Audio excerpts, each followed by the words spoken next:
Okay, everybody, here we are, the OP Cup in Columbus, Ohio, 2024.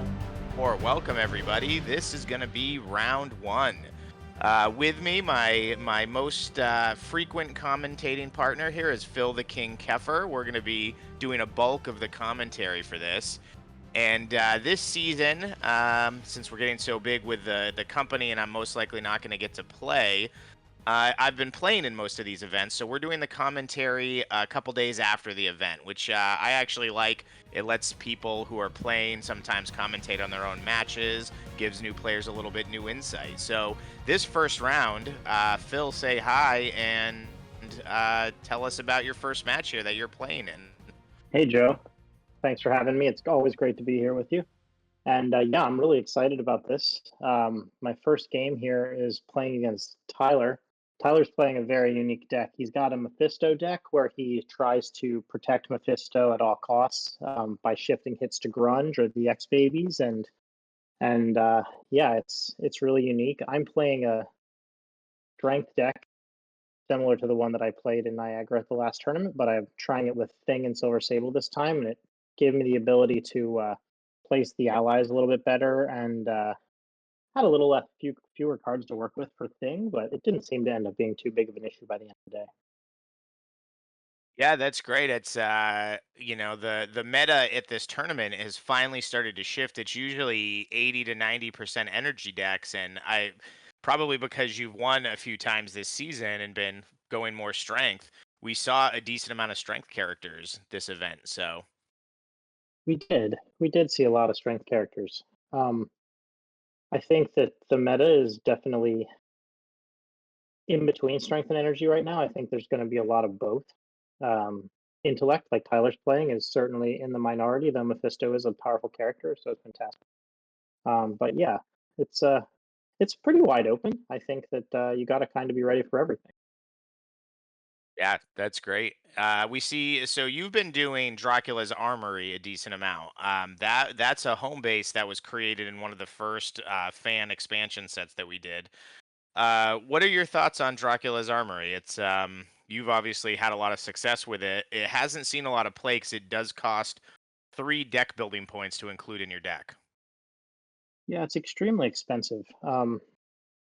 So I've really enjoyed playing it, and it definitely affects the decks that you can play because you can play more offensive decks a little bit. But just to let you know what's going on here, Joe, I changed Beast for Holocaust at the very last Yep. second, so I it's remember on that. my Yeah. deck. So yeah, just so for the audience, this is the very first game of the event. He was Phil had asked he was supposed to play another. It was another Strength 7, right? Yeah, correct, Yeah, so we correct. since none of the games had been played, and this was the very first thing, we did allow him to just switch it back out for a strength 7. It's still a duplicate. It's just so he doesn't have to play the day with a power card he didn't mean to have as he was making a last minute adjustment. So um yeah, so Yeah, it doesn't affect this game.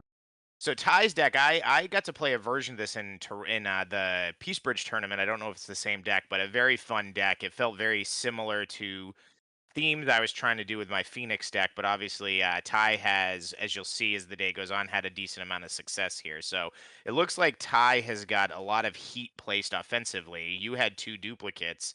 It looks like he's bet 3 to your 1.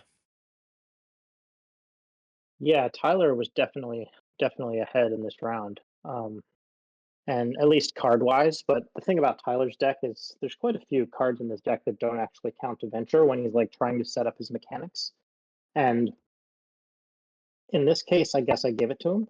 So he didn't have too many cards he could place. So I guess I give him the three and I go one to the bottom and just get a little bit of a placing advantage going into hand too. Well, actually, do you? So he has that playable teamwork and the 9 or less on Sable. So I think you guys, Oh, he actually ended up even going into this second hand. sorry, you're right. I didn't notice the teamwork back there. Yeah, so we are even and I have a little bit of an uphill battle, I guess. So Ty chose not to get an artifact out hand 1. So as you guys know with the Odin's Vault, that counts, wow, 2 more dupes. Yeah, you're having a little duping bad luck first hand. The Odin's Vault lets you put 3 artifacts underneath it. You can choose to discard any card at the beginning of the hand to get an artifact out. So even if you don't have a duplicate, you can still choose to discard something to get one of your artifacts. Ty chose not to do that hand 1, but since he was going to have a dupe anyway this hand, he chose to do it. So he got out something where he can bump the X babies to 7 energy. It's interesting. I'll be interested to see how important that part of the deck is for him.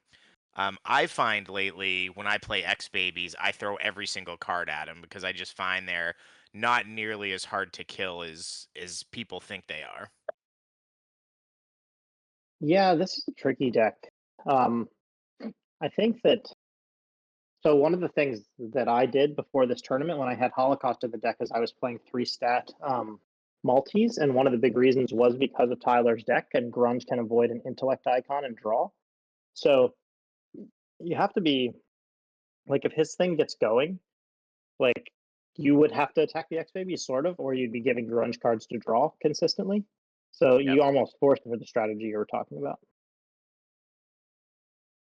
So Ty goes 2, you go 1 again. Ty gets his artifact out, and you fire back with a 4, make an additional with a Doctor Doom activator.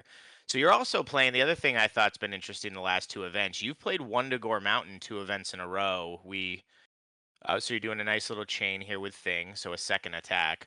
Yeah, your Wundagore Mountain that you're using for your battle site, you had a lot of success with that the last tournament too, and that's not a battle site anyone else is playing yet. So, um, tell me your thoughts on that. I know it's got a lot of energy defense. You're still liking that as a strategy? Yeah, I mean, I certainly wouldn't play it all the time. I mean, one of the biggest downfalls to the Mountain is that it has Scarlet Witch on it, so you can't have Scarlet Witch on your team, and she's one of the premier negators in the game. Um, and we've also run into that problem with Doctor Doom because if you want to try to play Intellect, Doom's kind of one of the better Intellect characters now, and he gets in the way also. So I feel like it has a lot of powerful cards in it, but again, I think I mentioned this last time. It's not as deep with tricks and different things as some of the other battle sites.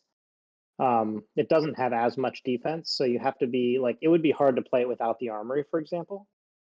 Um, yeah, that's I've liked it because it has the few cards that I really want to have in there.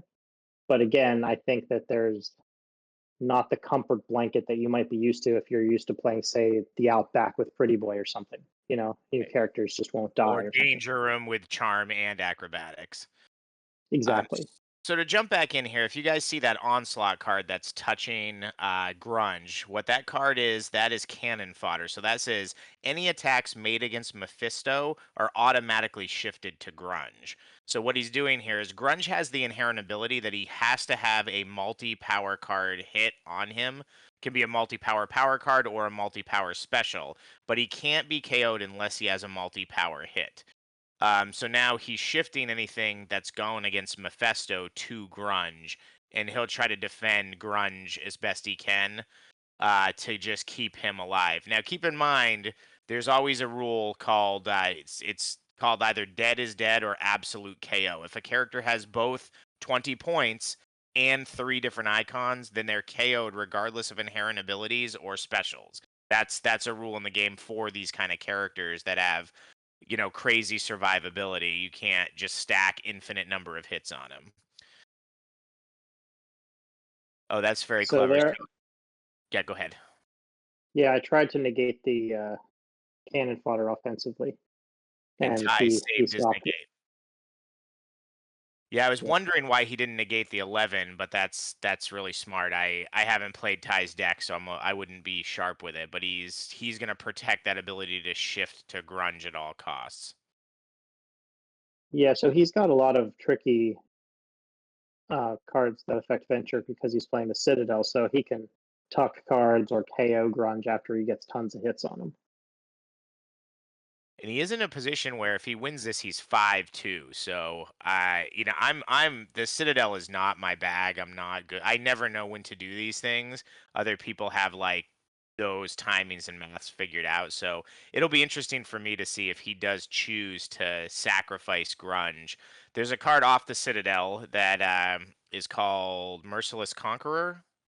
Yep. Is that it says KO a teammate and basically take all the hits in their current battle and discard them. They don't count to venture. So if he was to Merciless Conqueror Grunge, Grunge would die, but that would be a 15 points of venture that he would remove off him currently.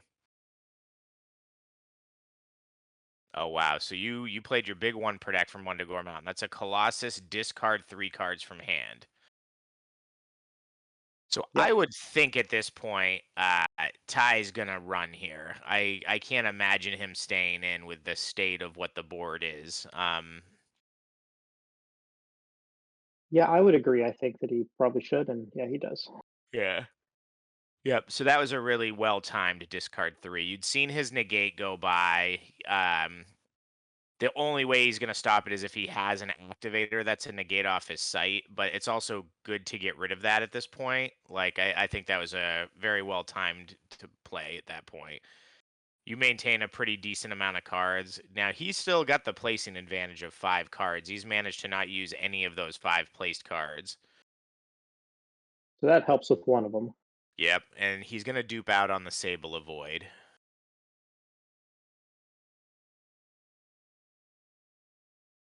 Yeah. So the anti-teamwork strategy is definitely hard to play, also, but it has been working for me. It's hard Yeah. to get enough cards in your deck. That's why I had like things like two thing AAs and the cards that are not that great, but like I needed enough cards. And you're playing 0 Teamworks? No, I have a couple. A couple. Um, Yeah. So you're just I, playing yeah, less than allies. That's interesting. yeah, exactly. Dave McMillan's been doing that lately too. He'll play a lighter amount. He likes allies a lot, so he'll play a lighter amount of teamworks and that specific uh, event, which I think is really interesting. I'd never really thought to play it outside of Might over Mind. Yeah, I mean, for me, it was kind of a journey getting to it. I mean, Scott Flint beat me in Champ of Champs Swiss by getting that after getting his other event. So like the combination of the two events together was nasty, and and so I certainly started to really think about the power that it had after that. And it doesn't fit in every deck by any stretch. It certainly doesn't seem to want to be in those energy type decks or Cadillac Lambo type decks. But in a deck like this where it doesn't have the best teamworks, it is one of the options you can go with. So this is an interesting. I don't actually know the rules here, but I'm sure this came up a lot. So if Mephisto plays that card, I think the one he placed is his version of Cannon Fodder. If he plays that on the X Babies, does he get to choose where it shifts to? I don't know the answer to that either. I would assume that, like, obviously the attack that he uses it on would have to go towards the X babies, or he could even double it onto grunge so that it can't get so the one negate wouldn't get rid of them. I He would might kind do of that. guess that's what he would do. I just mean after the initial one. Once they're both in play, they're both targeting 2 different characters. If you were to throw at Mephisto, does he get to choose for it to go left or right? I don't I know would the answer. I I don't think would we've ever been in that situation.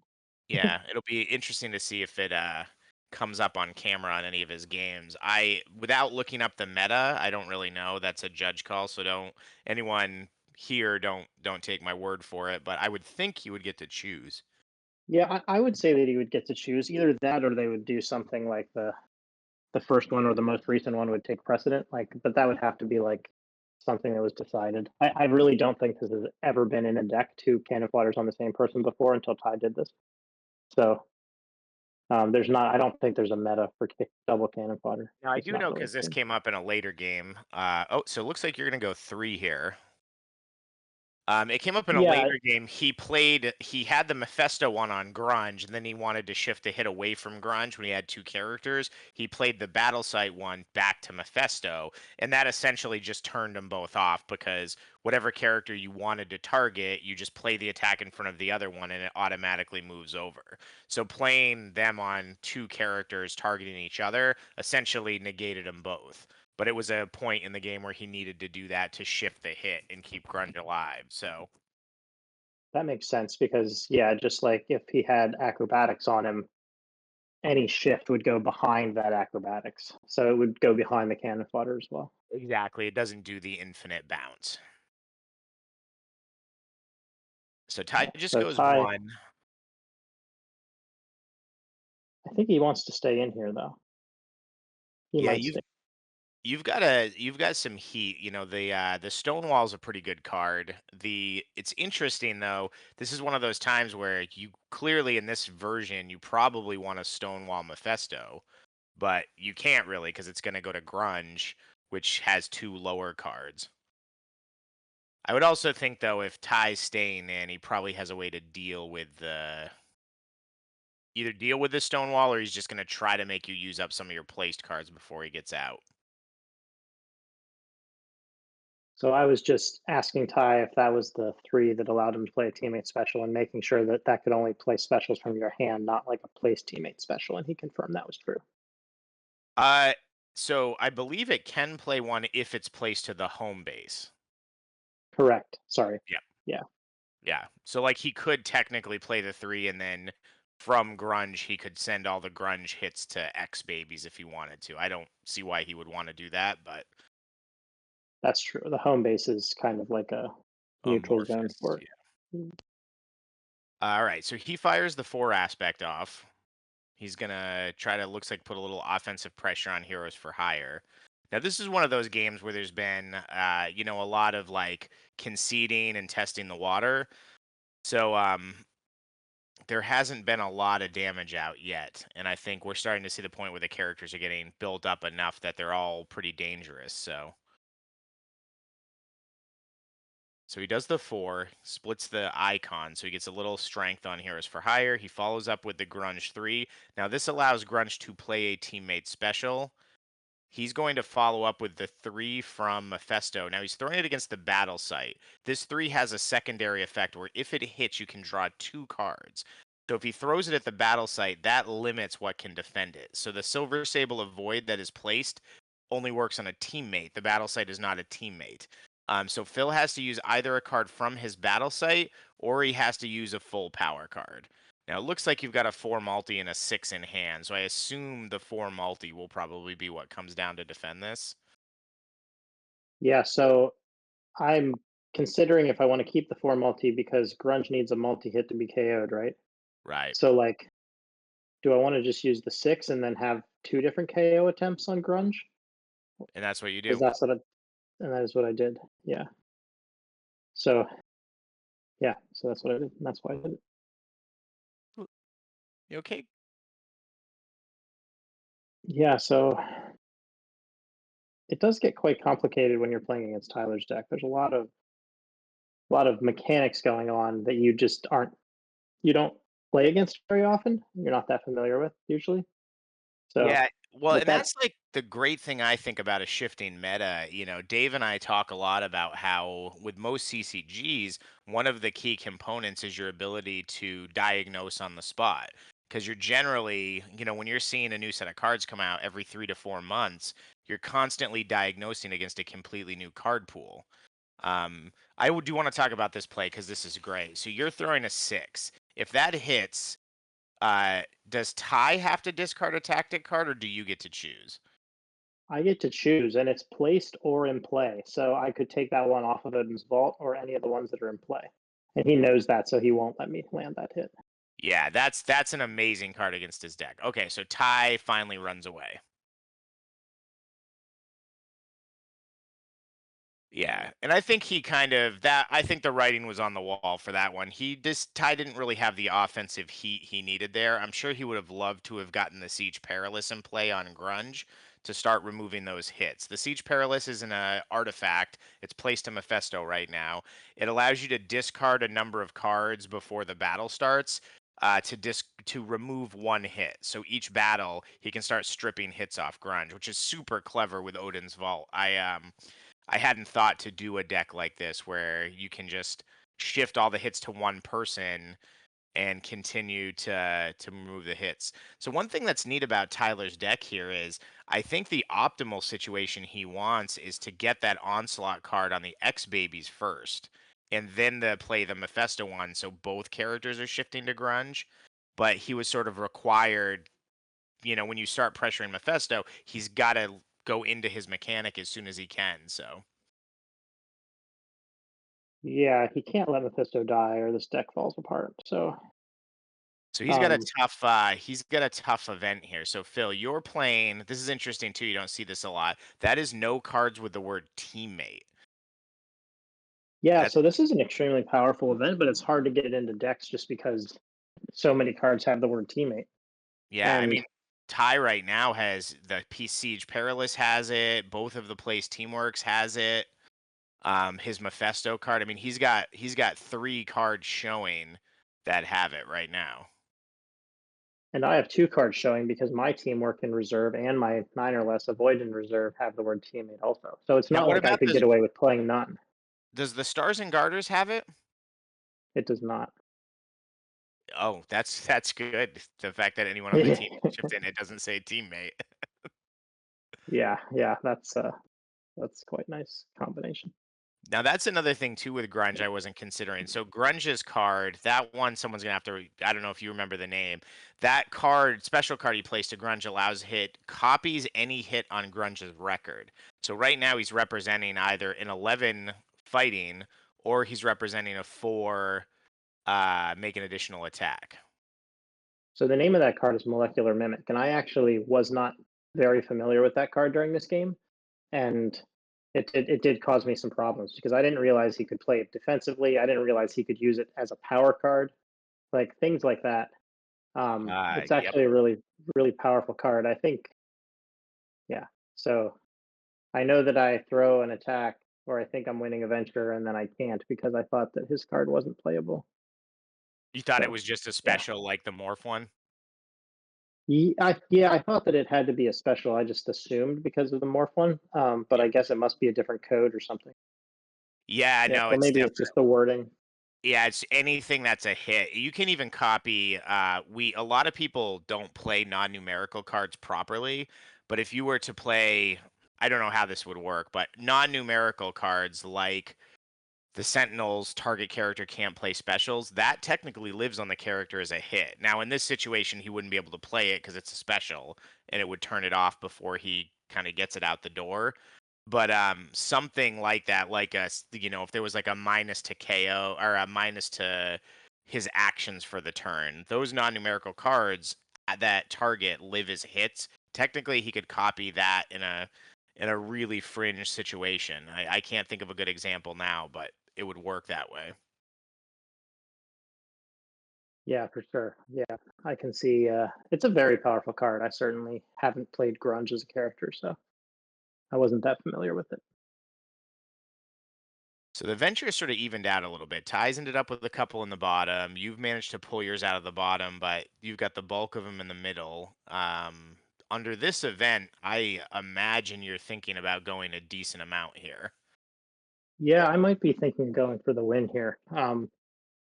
But we're gonna see. I probably still have like four in the middle because I had to get the one out of the bottom. It looks like But at least 4 in the middle, yeah.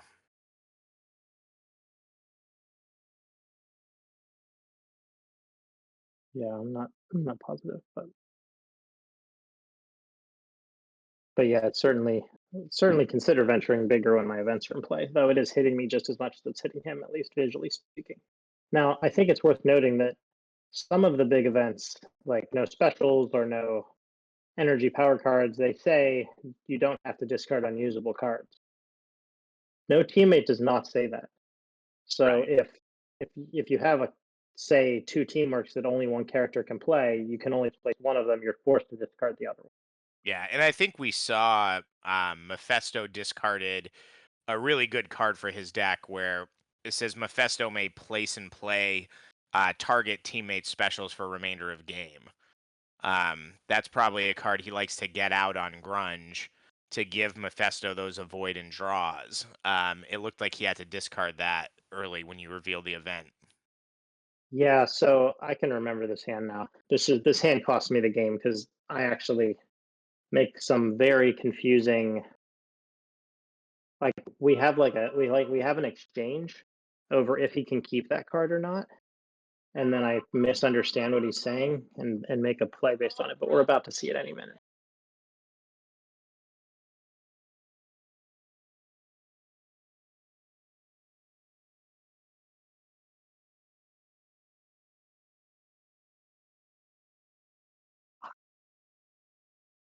I guess I'm just thinking if I should go for the win or not. That's my only guess as to what's going on here. Oh, maybe we're talking about that card. We Yeah, might be talking about that card with the word teammate.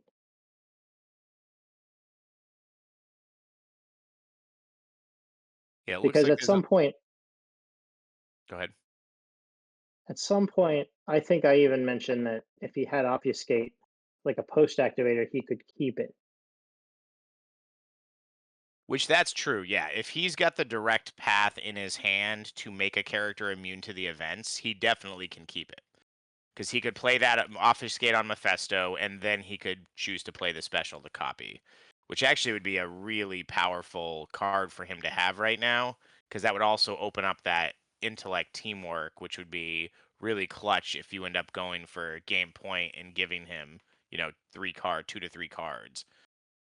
There's a there's a really good chance he'll draw the follow up, which we don't know if he has right now.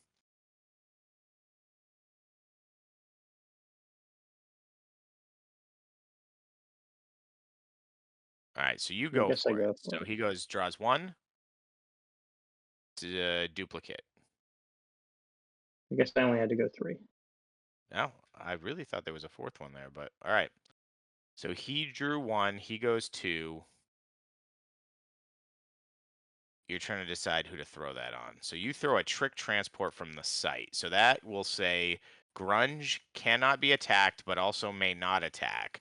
The hits, if he goes for Mephisto, they will still shift over and attack Grunge. So this only stops him from being targeted directly, but it will shut down his ability to use that 2 and to use the special to copy the 11, which in a game point situation would be a huge hit to tie.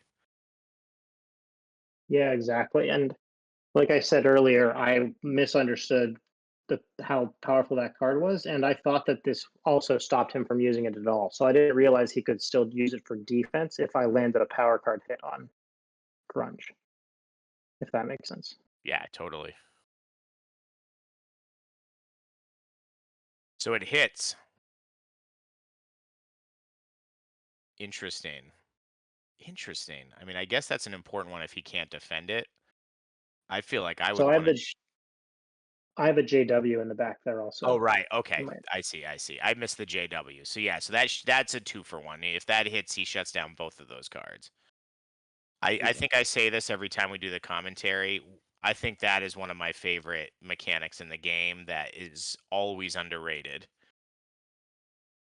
Yeah, there are times when it doesn't do anything, but between getting multiple cards in a situation like this or just like putting it on the character you're trying to attack to stop them from being able to avoid with special cards, it's a very powerful card for a I'm a big non-one for one. fan of firing it off at the negator, just trying to make it so they have the choice to either negate it or not be able to negate that battle. That's the most common way I use it.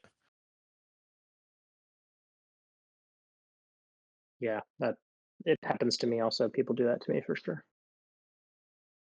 So he fires back with the raw power. Yeah, it's not for the kill, but it is a lot of venture points for this particular battle. But I only have one card in my hand, it looks like, maybe. I don't have much defense available for this battle, for Beast at least.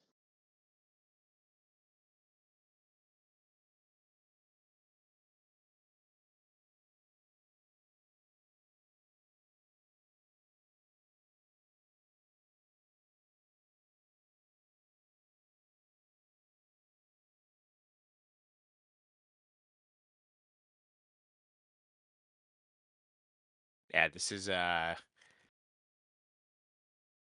tough call. All right, so you let it hit, But and you're gonna fire off at X babies with the aspect. yep,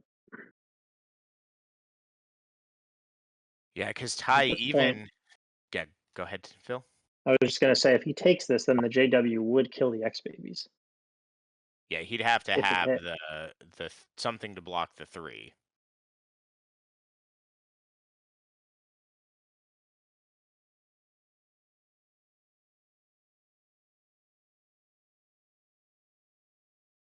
Yeah, this game's pretty interesting. Ty's got such an interesting deck. All right, so Ty's going for something for his site. I'm gonna guess it's the plates. Oh no, it's acrobatics. All right, so you can now only target beast with universe cards, and all of the universe cards, I assume, have the word teammate on them. So that essentially works as a full lockout for X babies. You're not, because of your event, you're not going to be able to target them with anything, which means everything's going to have to go at grunge. Because if you throw it at Mephisto, it'll shift to grunge at this point. So Ty's sort of You set you himself up exactly the way he wants. so you would think that, and that would be true in most cases. But because of the cards I'm playing under the armory, I actually can still attack Oh, see, that's beast why the with both armory is so great. specials, not just power cards in this case, but also specials because of that Captain Universe card I have under there. Yeah, so you guys might not be able to see it, and I should know this because that's exactly what I was doing with Cyclops in Oklahoma. There's a card that was a promo card that's almost never seen play. It's a technically a basic universe. It reads +1 to a special card attack.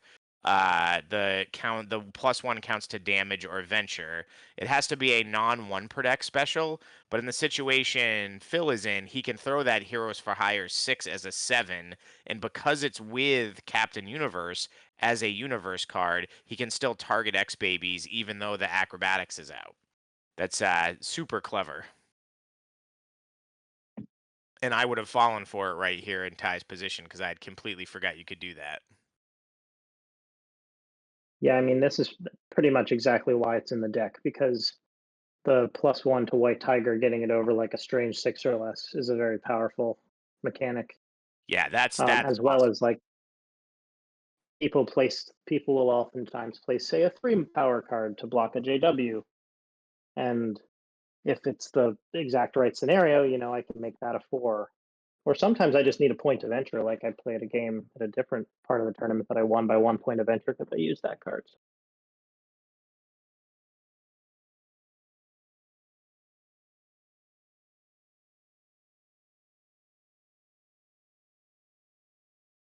I'm just like trying to figure it out.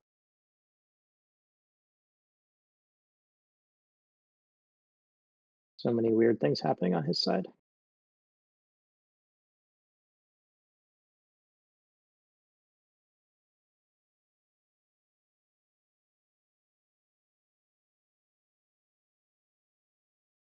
Now, I'm not sure what Tyler's thinking, but obviously he knows he needs to survive this battle, right?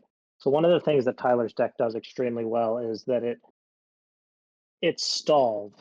And by that I mean it plays in a fashion in which at the end of the battle there's a good chance he's going to be the one that gets to make the last couple decisions. And even just having like one decision when your opponent can't negate or do anything because they don't have any cards left gives him the ability to play one of those powerful Onslaught Citadel mechanics to take all the venture away from Grunge. So that's what's on my mind right now. Yeah, and he's in a very good situation here where all of the hits you're showing except for the 3 don't kill Grunge because basically he's just hoping to defend that third icon. So even if you're racking up all this venture to go for the win, but he's also creating a lot of KO pressure on you to maybe knock out some of those cards that would count to venture. So there's the last card out of my hand. This is the Doom that avoids an energy attack. So I was actually like, when he threw this 6 energy, I was like, oh, okay, now I should win because I didn't know if I was going to get to play that Doom card because I had already played his 4 energy attack, and this was the last card I had for Doom. Um, Now, this is where we have a misunderstanding that unfortunately I believe cost me the game. So we're talking about that. We're talking about that teammate card that he has in his hand Mhm. that we said he could keep because of obfuscate potentially. And I say you can have post and you can keep that card. And holding that card really matters because of my white tiger. It gives him a card to discard to the white tiger that doesn't matter. Right. And he says, he says, yeah, poster beyonder. And I was like, oh, okay.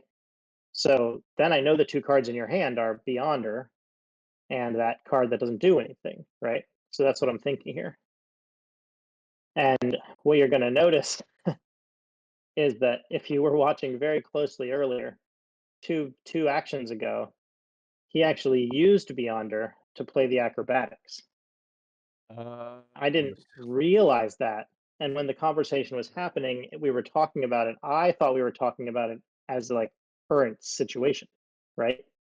right. So now I'm thinking I know he's got a Beyonder in his hand, but if I throw this multi three, it forces him to use an avoid with that Beyonder because he can't both tuck and avoid with one card.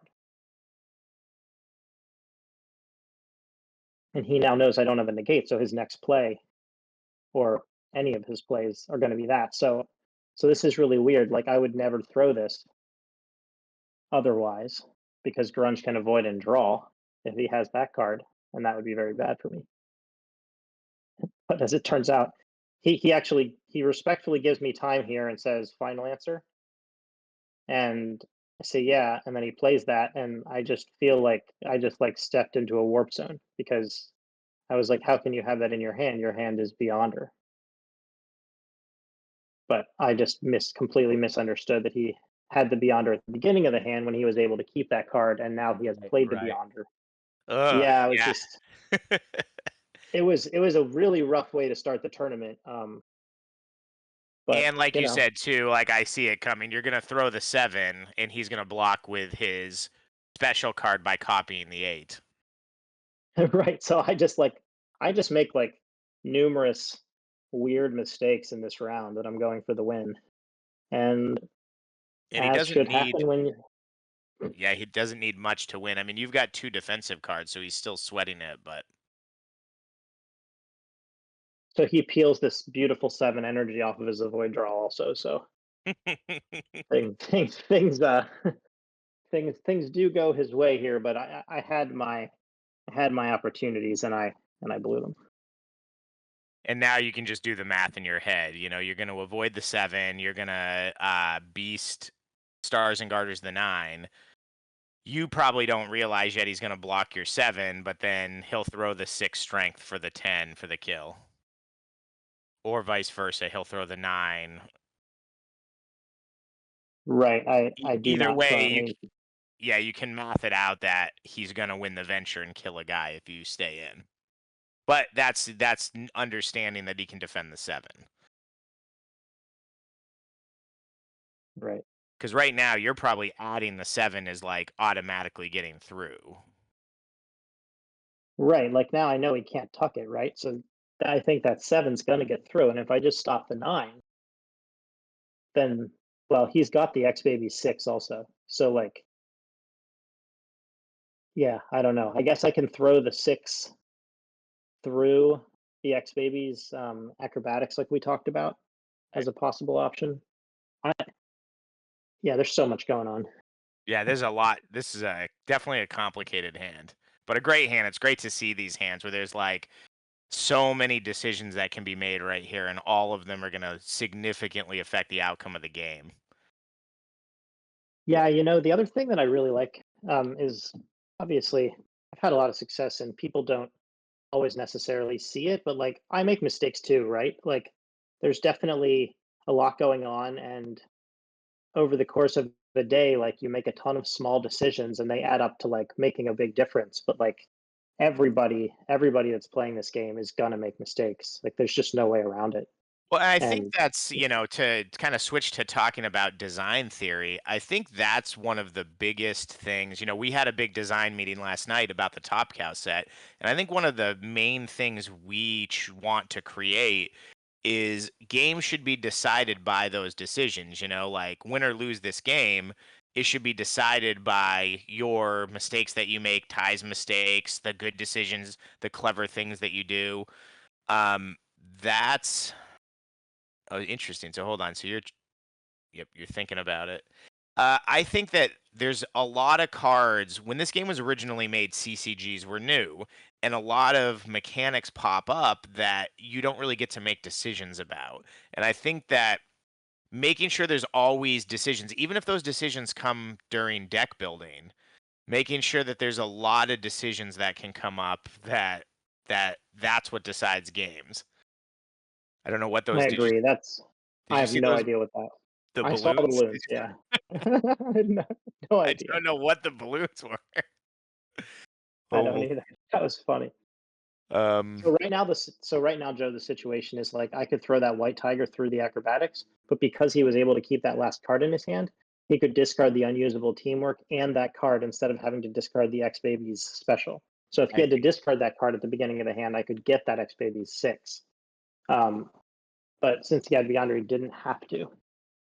Interesting. Yeah.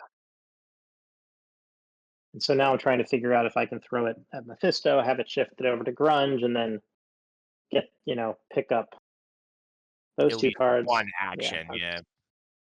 I'm just so confusing. Even still, though, it's not much better because he's gonna just drop the 2 and the card in his hand, and he can't attack with the 2. You're not representing anything the 2 can defend. So you are in a situation right now where the discard 2 is basically inconsequential wherever it hits. Right, and because that says target character must discard, this is what I'm finding out that he can block with that thing. This is what's happening. So I'm taking so much time, and I'm like, Ty's like, I'm gonna win this hand, and I'm like, I don't understand. I know all the cards too.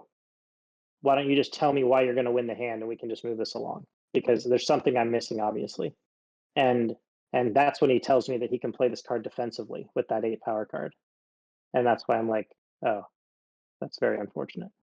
So so then I think I do concede here once I digest that information.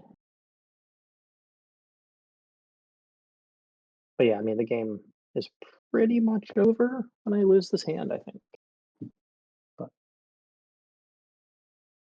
yeah, tough game. I mean, with my last minute switch of characters and waiting on this, I actually thought it was really interesting. I was really trying to play Holocaust in that beast spot for the 7 energy teamwork, and I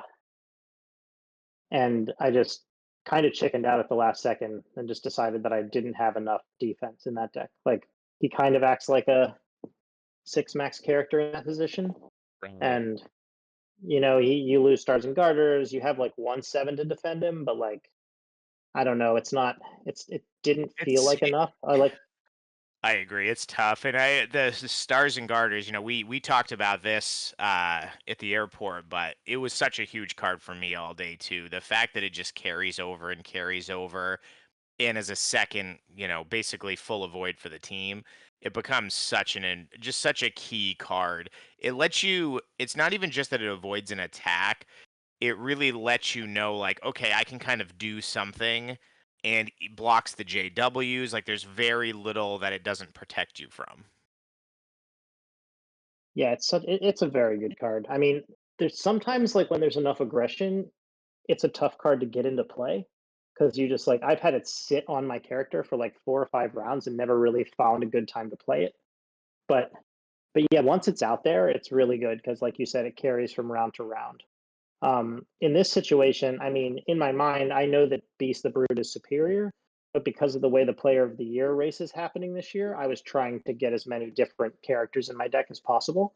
Right. So I'm already repeating heroes in this tournament, and I was trying to play 3 new characters, and I thought I'd figured out a way to do it and still play heroes and still play strength, but because I like strength for the meta for this particular event. But like, yeah, at the last minute, I was just like, it's too big of a risk. Don't do it. Yeah. So anyway, I am taking a very long time. So I am kind of glad Tyler won this game at this point. But no more spoilers after this game, but this one in particular. Yeah. This one in particular is definitely in my head, has been in my head a lot. Well, it's you're in a tough situation. You're sort of banking on that event being when you can go for it, and Tyler's now put you in a situation where you're kind of your best silver bullet in the deck. You kind of can do the math here that it's not going to work. That's interesting. That surprises me. I actually think that was a mistake from Ty. I think he should have taken the 6, just dropped the 2 in the other card, and then he would have been able to defend that 7. So if he takes that 6, I'm going to throw that 7 with a universe card through acrobatics. So he can't do that. Oh, I see. You'll throw it at beast and see, and I would have lost.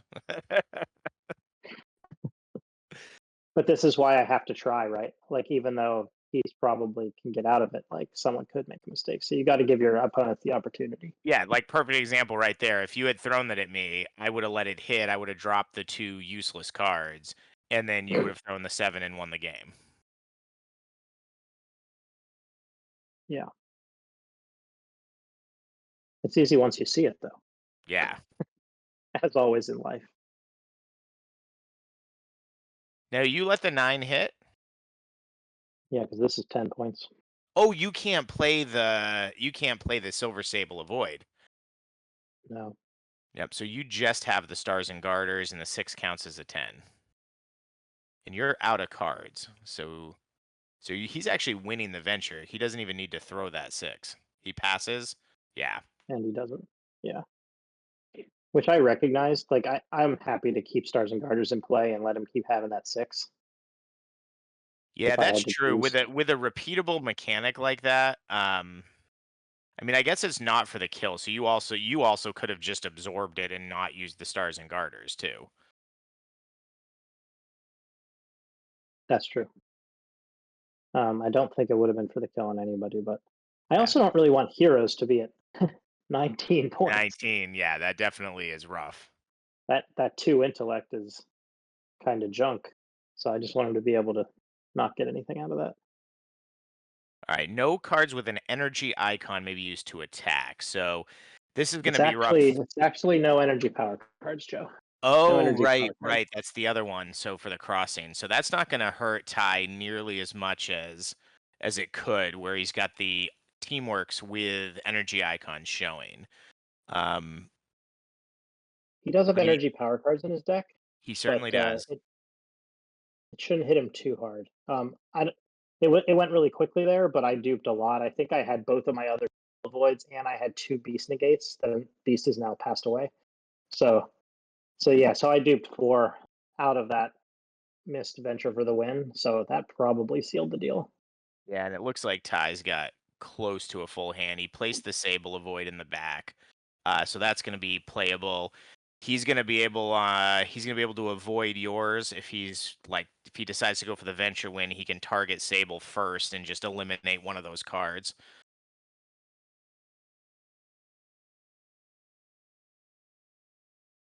I'm Maybe guessing there we maybe might like be a at time. yeah. It looks like you guys are doing the math. I think he wins based on where the venture missions are now at the time, probably. Well, I don't remember. I think you're gonna have to play it out. I think he's only got two in the top, and you've got three. So it's definitely going to be a whoever wins the hand situation.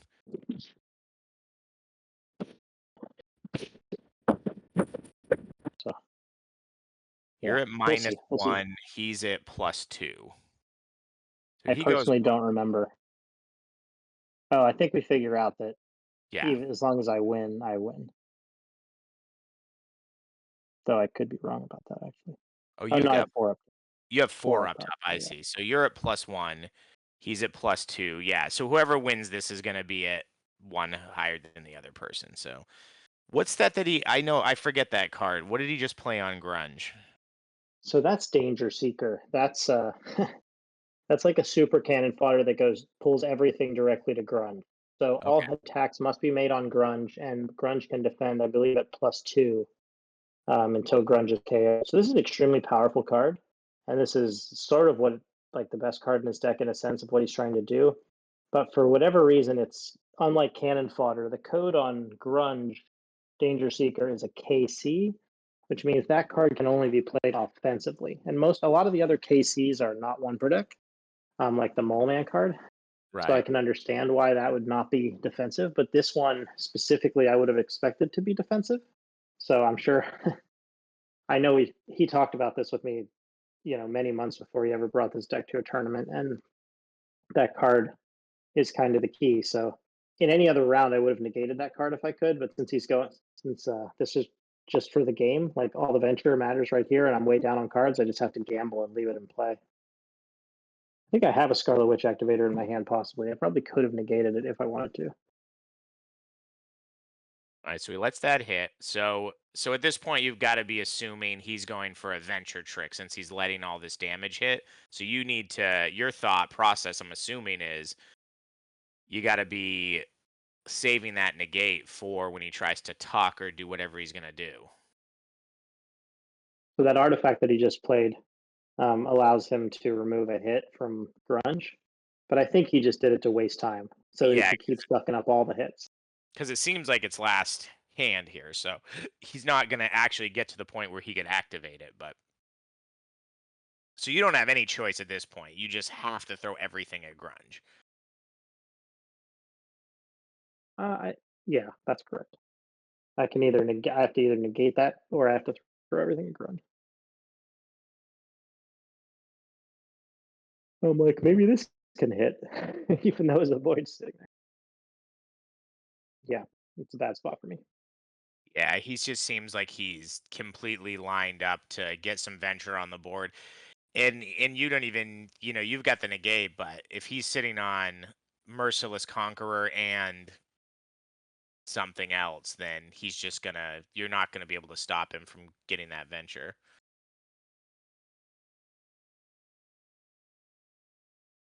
So he's got 11, you've got 12. So even straight up right now, he's within striking distance. You're down to 3 cards, 2 in the hand. You're gonna have to use one offensively here. So you're gonna get another big hit on him. I assume since it's still not for the kill, he's just gonna let it pile up. So again, guys, as a Yep. reminder, grunge needs a hit that's an energy, or sorry, a multi-power hit to be KO'd, or he needs 20 damage in 3 icons. Now he has way more than 20 damage, but everything is still fighting in strength. So any intellect hit or any energy hit would KO grunge. So he's throwing Yep. a Mephisto card. It's a 5 strength. He gets to look through your dead pile and shuffle up to 3 cards into the deck. Yeah. So you show him. You have to use it offensively. He shows you the tuck, and that's the game. Yeah. Yeah, I think I asked him at that point. I said, "Do you have a tuck?" And he said yes, and that was the end of the game. Yeah, Yeah. really props to Tyler. He's been working on this deck for a while. He started off well in Niagara with this deck. I think he was 3 or 4-0, but then got knocked out maybe in the round of 12 or something. Yeah, and And he's we'll see how he does today with it. We got a lot more rounds to come, but yeah, that is a with pretty good performance from him for the first match. yeah. So he switched for this one. He switched Scarlet Witch to X Babies. So we'll see how that goes. But he's off to a great start, knocking me out for sure. Yeah, yeah. And that's a tough. We'll see how you do, Phil. It's always rough losing round one. So, Doesn't get all right. worse than that, Joe.